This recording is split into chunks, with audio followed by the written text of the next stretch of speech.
de 1 Samuel, capítulo de número 3. Nossa meditação nessa noite vai ser desse capítulo, mas lerei até o verso 14 apenas. 1 Samuel, capítulo 3, verso 1 até o verso 14, mas vou fazer a explanação do capítulo 3 todo com os irmãos nessa oportunidade. E nós vamos aqui aprender o que é que o Senhor tem para nós. Faço a leitura. E o jovem Samuel servia ao Senhor perante Eli. E a palavra do Senhor era de muita valia naqueles dias. Não havia visão manifesta. E sucedeu que naquele dia, que estando Eli deitado no seu lugar, e os seus olhos se começavam já a escurecer, que não podia ver, e estando também Samuel já deitado, antes que a lâmpada de Deus se apagasse no templo do Senhor, em que estava a arca de Deus, o Senhor chamou a Samuel e disse ele: eis-me aqui. E correu a Eli e disse: eis-me aqui, porque tu me chamaste. Mas ele disse: não te chamei eu, torna a deitar-te. E foi e se deitou. E o Senhor tornou a chamar outra vez a Samuel. Samuel se levantou e foi a Eli e disse: eis-me aqui, porque tu me chamaste. Mas ele disse: não te chamei eu, filho meu, torna a deitar-te. Porém Samuel ainda não conhecia o Senhor, e ainda não lhe tinha sido manifestada a palavra do Senhor. O Senhor, pois, tornou a chamar Samuel a terceira vez, e ele se levantou e foi a Eli e disse: eis-me aqui, porque tu me chamaste. Então entendeu Eli que o Senhor chamava o jovem. Pelo que Eli disse a Samuel: vai te deitar, e há de ser que se te chamar dirás: fala, Senhor, porque o teu servo ouve. Então Samuel foi e se deitou no seu lugar. Então veio o Senhor e ali esteve e chamou como das outras vezes: Samuel, Samuel. E disse Samuel: fala, porque o teu servo ouve. E disse o Senhor a Samuel: eis aqui vou eu a fazer uma coisa em Israel, a qual todo o que ouvir lhe tinirão ambas as orelhas. Naquele mesmo dia suscitarei contra Eli tudo quanto tenho falado contra a sua casa. Começá-lo-ei e acabá-lo-ei.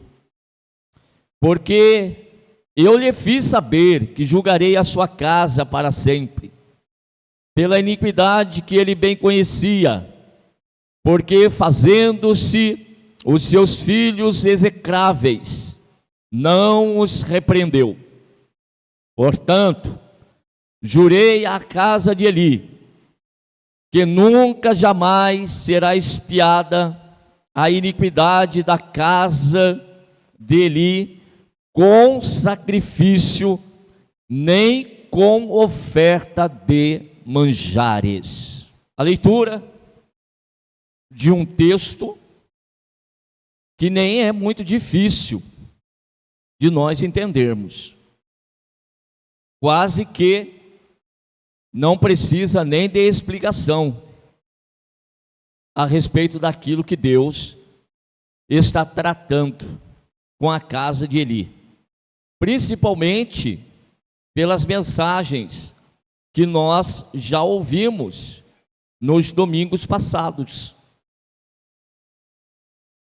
A palavra lida, ela está bem clara naquilo que Deus, Ele está por fazer. Mas explicarei alguns pontos para os irmãos que estão relacionados com a época daquilo que Eli recebeu da parte do Senhor e como que era aquela situação em relação à palavra de Deus. E com certeza nós faremos uma aplicação desse texto para os nossos dias. Pois se o Senhor, Ele permitiu que ficasse registrado nas Sagradas Escrituras, é para que nós atentemos para aquilo que Ele está fazendo no meio do seu povo, no decorrer da história do povo. Paulo, ele é muito enfático quando ele diz que todas as coisas que dantes foi escrito para o nosso ensino foi escrito. É por essa razão que nós encontramos no texto bíblico registrado algumas coisas que às vezes nós paramos para pensar, misericórdia, por que está uma passagem dessa registrada? Ou às vezes até homens ou mulheres de Deus passaram por determinadas situações, um povo que Deus disse, minha propriedade peculiar, e o povo passou por diversas situações por permissão de Deus, e muitas delas, nas permissões de Deus, o Senhor, Ele aqui então registrou para que nós, desta época, não só o século 21, mas épocas passadas que estudaram e que leram esse texto no decorrer dos séculos e milênios, e também nos tempos que ainda estão por vir, não é verdade?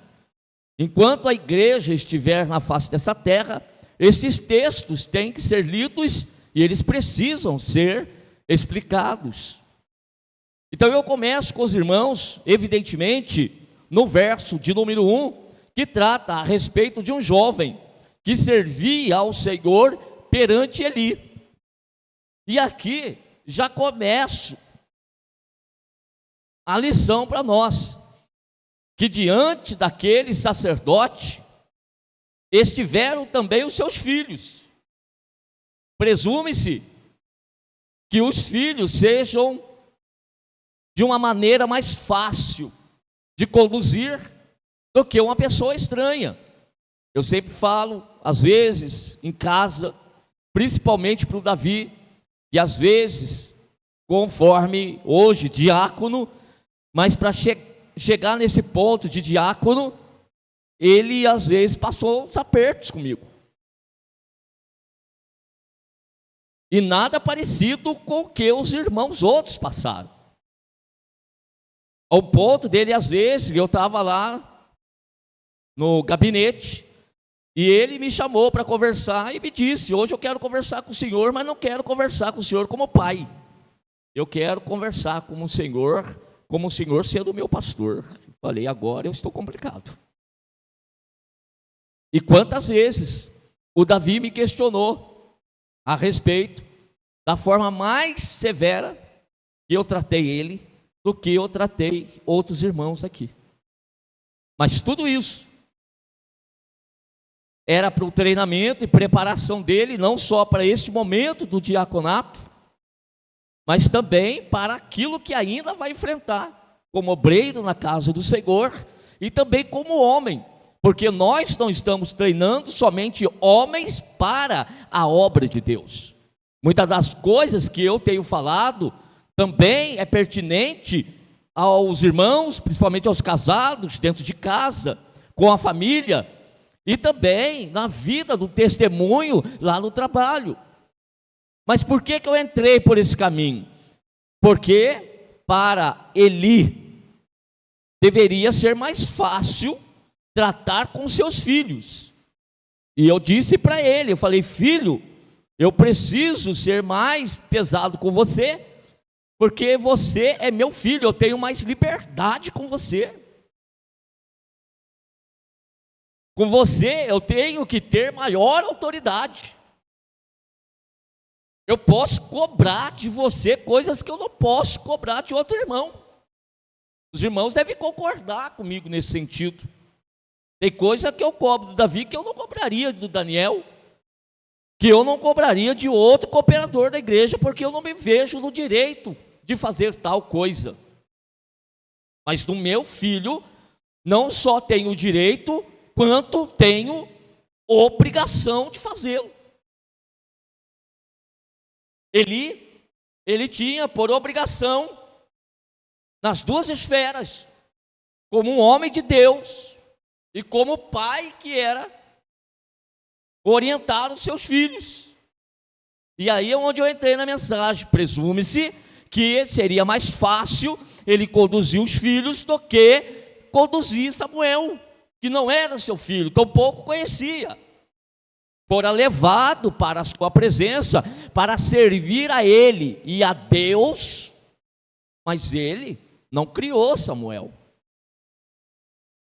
Mas qual que é a diferença? Aí que entra o primeiro ponto da mensagem. A diferença era a graça de Deus que existia sobre a vida de Samuel e não estava presente na vida de Ofni e Finéias. Vai pegando a mensagem aí. O que facilita para Eli não é a sua condição de pai, não é a sua condição de sacerdote. O que facilita para Eli era a graça de Deus sobre a vida de Samuel, que já nascera por um projeto, que já nascera para um propósito, não um propósito do homem, mas um propósito de Deus. De modo que a facilidade que eu tenho com Davi também não cabe somente da minha parte quanto homem, mas principalmente da graça de Deus também que está sobre a vida dele e que me facilita.